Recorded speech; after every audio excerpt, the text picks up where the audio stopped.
asalaamu calaykum waraxmatullahi wabarakaatu daawadayaasha qiimaha badan kulanti wanaagsan kuna soo dhawaada barnaamijka idinkula wadaagna sheekooyinka xiisaha badan ee bollywoodka koonfur hindi maxaa ka cusub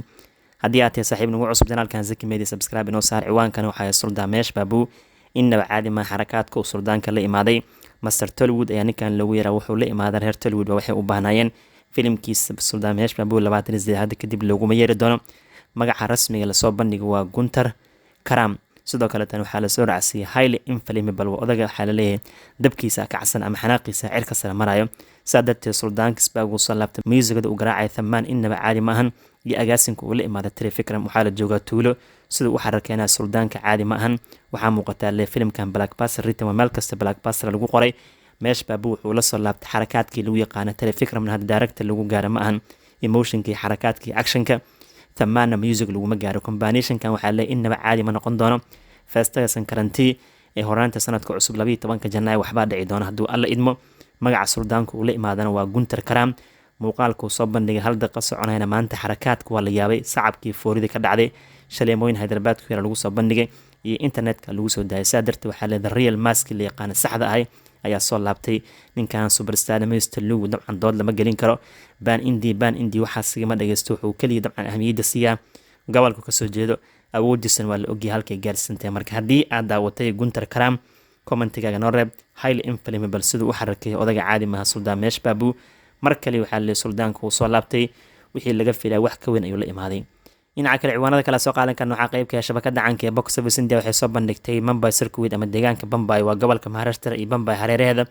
iyo 10 filim lacagaha ugu badan lacagta nadiifka soo xareyn kadib markii filimka Batan Shahruqan hogaamiyay ugu dambeyntii uu soo xirmay ganacsigiisa Mumbai wuxuuna ku istaagay 137 karoor lacagta nadiifka ah waxay leeyihiin tan iyo saameyntii corona markii laga soo laabtay shabakadan waa underperformer heerkii laga filayay ma ahan Batan oo kale waxaa la rabay all time record hindi oo dhanka lacagaha ka sameeyay inuu ka tilaabo ganacsigiisa 150 karoor laakiin ma aysan dhicin haddana Batan wuxuu noqday filimka afraad ee taariikh ahaan Mumbai iyo hareeraheeda lacagaha ugu badan ka soo xareeyo sidoo kale tan waxay leeyihiin dabcan markii la eego Mumbai hadda culays waxaaba ku hayleen ankaas Delhi iyo UP oo awal waxay ahaan jirtay farqiga u dhexeyn jiray labadan gobol deegaan ahaan ama ganacsiyan wuxuu ahaan jiray 50% laakiin saameyntii koronaha kadib wuxuu noqday farqiga 30 ilaa 25% taariikhda waxaa ugu badan Bahubali The Conclusion oo Mumbai circuit ka soo xariyay 182 karoor waa lacag waali ah oo aan la gaari karin waxaa ku soo xigo soo qaadan karnaa KGF chapter 2 asigana wuxuu soo xariyay 145 karoor halka tan Hajida Ansan Warrior ayaa Bollywood ugu soo horeeyay kaalin saddexaad ku jiro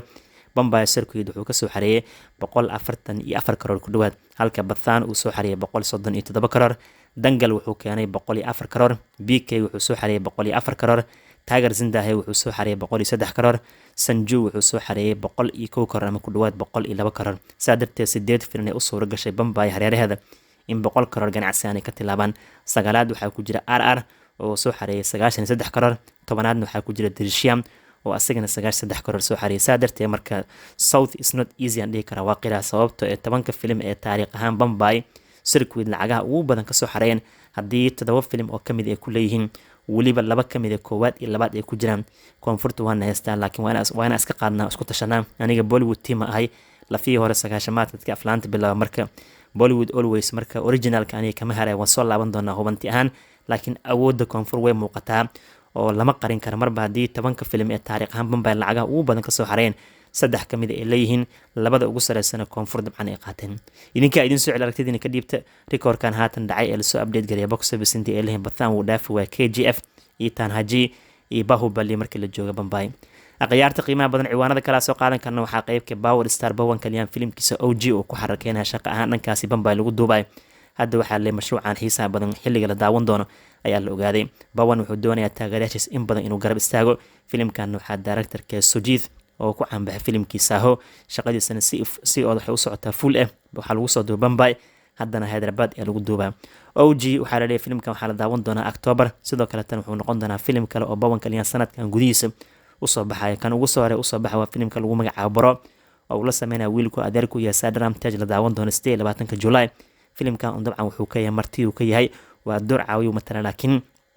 OG wuxuu xarakeyn doonaa si aan caadi ahayn gabadha lagu magacaabo soo kale tan waxay u badan tahay Priyanka Mohan in ay tirisho ku adkatay xitaa waxaa u diyaarsan Hara Veera Malu Bowdal ku xifaaltami doonaan iyo sidoo kale waxaa leeyahay dabcan ustaad Bhagat Singh laakiin hadda OG waxaa leeyahay saaxiibada qmabada wuxuu soo bixi doonaa October sida warbaahinta koonfur Hindiya ay soo daabacayaan dhinaca kale ciwaanada kale soo qaadan karna waxaa qeybka xiisaha badan Anushuka Sharma iyo Farun Dhawan hadda kahor waxay sameeyeen filimkii fariintu waaqiciga ximbaarsanaa Saudag Made in India oo ay ku matalaan lamaanaha duruufta kala duwan qabsanaysa ugu dambeyntii harqaan intay sameystaan ilaa heer warshadka gaar dharka heerka ugu sarreeya ka gaareen saa darteed hadda dib ee labadan u midoob waxayna ku midooban filimka action dramaha ah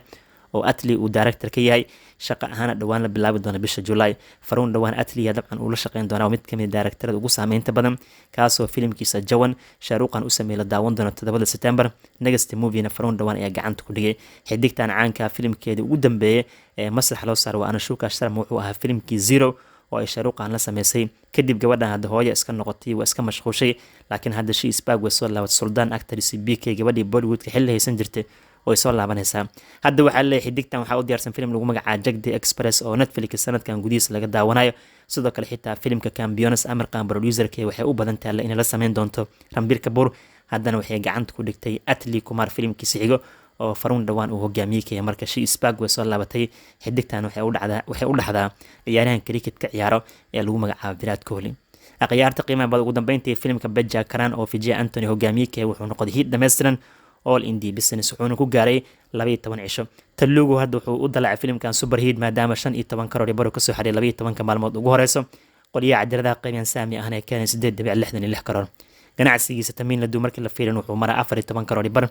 hindi inteeda kale wuxuu keenay 1.24 karoor suuqada caalamkan wuxuu ka soo xaray ku dhawaad 1 karoor bar saa darteed Beja Karantu wuxuu haatan maraa ganacsigiisa guud world war garoos 33 karoor qoliyaha cajaladaha qiimahan saami ah waxay keeneen 16 karoor sidoo kale dabcan waa isla lacagtii lagu iibsaday ayuu haatan dib u soo celiyay laga bilaabo waxaa leeyahay dabcan maalmaha soo socda lacag kasta filimkan uu soo xaray waxay noqon doontaa profit ama faa'iido noqon doontaa marka Telugu wuxuu ka noqday filimkan super hit uu ka noqday dhinaca kale tan all indie business lacagtiisa uu soo celiyay hadda hit dhameystiran noqon saa darteed hambalyan wiilka lagu magacaabo ama actorka lagu magacaabo Vijay Anthony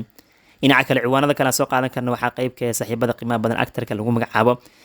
dabcan waa Bhuvan Arora oo sanadkan filimkii Farsi serieska taxanaha shahidka buu la sameeyay walaalkiis ku matalay door fiican qaatay hadda big project ayuu gacanta ku dhigay filimkiisa xig wuxuu la shaqeyn doonaa directorka lagu riyood in la shaqeeyo Kabir Khan mashruucan waxa uu hogaamiyay Kartik Aryan Bhuvan Arora wuxuu ku faraxsan yahay dabcan xafiiska Kabir Khan ugu wacay kadibna heshiis uu la gaaray in mashruucan uu ka soo muuqdo actorkan dabcan Farsi lagu bartay si weyn wuxuu u noqday hadda mid la yaqaano Kabir Khan wuxuu leeyahay waxaan aad ugu faraxsanahay Bhuvan Arora doorkan u soo bandhigay inuu qaadan doono Kabir Khan waa master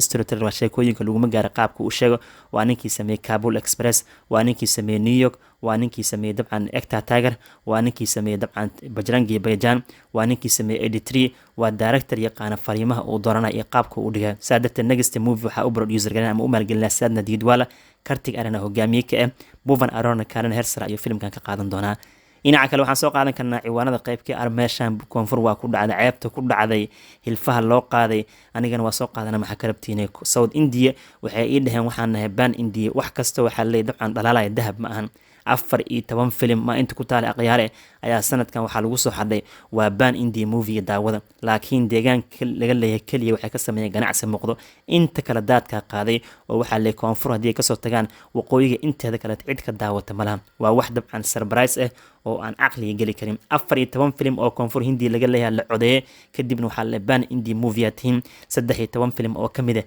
daadka ayaa qaaday waliba si u fashilmeen inaba caadi ma xitaa 10 karoor businesskooda uu gaari waay marka boojadan oo ban India iska dayan dheela film kasta ban India ma noqon karo sanadka hore waxa xasuusana RR iyo KGF Kartagiya iyo Rocketry iyo Bunyan Sylvan Part 1 iyo Kantara iyo waxay sameeyeen excellent business sameeyeen sheekooyinkooda heer sare ahayn laakiin sanadkan waxay noo keeneenba ku kastaba qabse igu bixile waxa dhahdaa dabcan ban India movie waa xitaa sanadka hore yani ka tagin inaan xushmeeno waa sheegnay 77 jaarle asaga xitaa ganacsi heer sare ayuu sameeyay laakiin iyo xitaa majorkii uu sameeyay DV set oo blockbuster ahay si taramam xataa ganacsi fiican uu sameeyay laakiin hadda sanadkan aan usoo laabanahay maxaa dhacay talabati Vijay filimkiisa Farisu ban India la tahay oo waxa lagu daawaday afindi luqado kala duwan waxa uu soo gashay dabcan inuu soo xaray 9 karoor Vijay waa loo cimaamadi karaa 9 karoor filimkiisa kana Farisu waa la aqbali karaa Walter Vilaya cid daawata male aqanda sidoo kale Janaayo 2020 waxa la ban India tay cid daawata malahan Michael 3 Febraayo soo baxay waa lagu kala cararay Underworld Kapsa filimkii ah asigana 12 Maars soo baxay 3 karoor kaliya uu keenay daasara oo naani hogaamiyey magacuu ka ahay cid daawata ma lahan sidoo kale waxaan soo qaadan karnaa filimka lagu magacaabo 16 agoosto kanaaba ugu darnaabo oo 1946 lagu yaray hal karoor keenay waxaa la soo qaadan karaa filim lagu magacaabo Gita Saksha wax daawada ma lahan daska damkii xataa Fishwaxin oo hogaamiyey directorka Ban Indi iska dheh laakiin xitaa tiyaatar lama saarin waxaan soo qaadan karnaa Shakuntala oo Samantha ay sameysay wuxuu soo xariyay hal karoor Bunyan Silvan Part 2 waa macquul oo 17 karoor keenay oo la aqbali karo Viro Baksha xitaa waxaa la Ban India ta cid daawata ma lahan Rama Banam oo uu sameeyay Gobi Janda waxaa la Ban India ta cid daawata ma lahan Farhana film lagu magacaabo ama Farxiye wixii la rabo hal dhahay asigana wax daawada ma laha meesha waa lagu kala carar marka hadda kadib waxaan dhihi lahay waxaan adhaysin Ban Indi ka fiirsada Ban Indi waxaa noqon kara reality-ga markii laga hadla film atorelo weyn isugu keenay saameyntiisa wato iyo sidoo kale film qaybtiisa kuwa daawadayaasha ay jeclaadeen kadib qayb labaad laga sameeyay laakiin wax kasta Ban Indi sida iska dhaadeen qashinkan idin ku dhacay koonfur waxaan dhihi doonaa la laabta marka aragtidiina ka dhiibta koonfur iyo jabka sanadkan ku dhacay iyo sidoo kale waxaa la dabcan waa inay ka fiirsan hadda kadib marketing wise ka rabaan sida hadda muuqata ganacsiga in la dhaho filimkan waa Ban Indi movie xogaa awareness oo abuura ma ahane laakiin cid daawanaysa mal reer waqooyiga waxay yaqaaniin macawisley waxa tayada leh ka qaataan inta kalena saan camal u galaan sida hadda muuqata marka Farisu iyo waxa ugu macquulsan Bunyan Silvan Part 2 oo ganacsi macquul sameeyeen dhinaca kale ciwaanada kala soo qaadan karno waxa qaybkii laba filna weekendigan heli doona bariyahan laakiin OTT-ga sheeka waxaan loo keenaa waa la daawanaa kadib waa nagula boodaa marka nasiibkan hadii nagula boodi doona ma sheegin laakiin Allari Narash filimkiisa Ugrami actionka oo sheeka ahaan la amaan inkastoo ganacsi ahaan heerkii laga filay oo hiid noqon waay haddana haatan si rasmi ah shaaca loo qaaday Amazon Prime Video laga daawanaa sidoo kale tan waxaa la sheegay ku dhawaad dabcan 190 dal iyo ka badan ayaa laga daawan doonaa actorkan Allari Narash wuxuu ka mid yahay atoryaasha Telugu aan la buubuunin laakiin jilinkooda heerka sareeya saa darteed marka Amazon Prime Video si rasmi ah shaaca ka qaaday weekendigan inaan daawan doono Ugram oo labada bisha June la soo gelinaa tiyaatar oo labada bisha June OTT la soo gelinaa waa Jimcada hadduu alla idmo dhinaca kale Gobi Janda filimkiisa Rama Banam asigana fashilmo waxaa leeyahay tiyaatarada dabcan uu ka degay wuxuu noqday filim burburo disaster ah asigana OTT-ga lagu soo fasaxayaa oo haatan si shaaca laga qaaday 3 bisha June ayaa la soo fasaxi doonaa sida haatan leeyahay Gobi Janda filimkiisa wuxuu ka mid ahaa aflaantii xoogaa action iska hala daawan karo oo walaaltinimada ka hadlaya Jagabati Babu difaacaya sidoo kale Dimple Hayati waxay ka adrisho kowaad mashruucan waxaa la barta Sony Live la soo gelinaa 3 bisha June oo weekendigan sabti in la soo gelin doono ayay u badan tahay guud ahaan barnaamijkan intaas uu ku egyahay haddii aad tahay saaxiib nagu cusub janaalkan subscribe inoo saar assalamu calaykum waraxmatullaahi wabarakaatu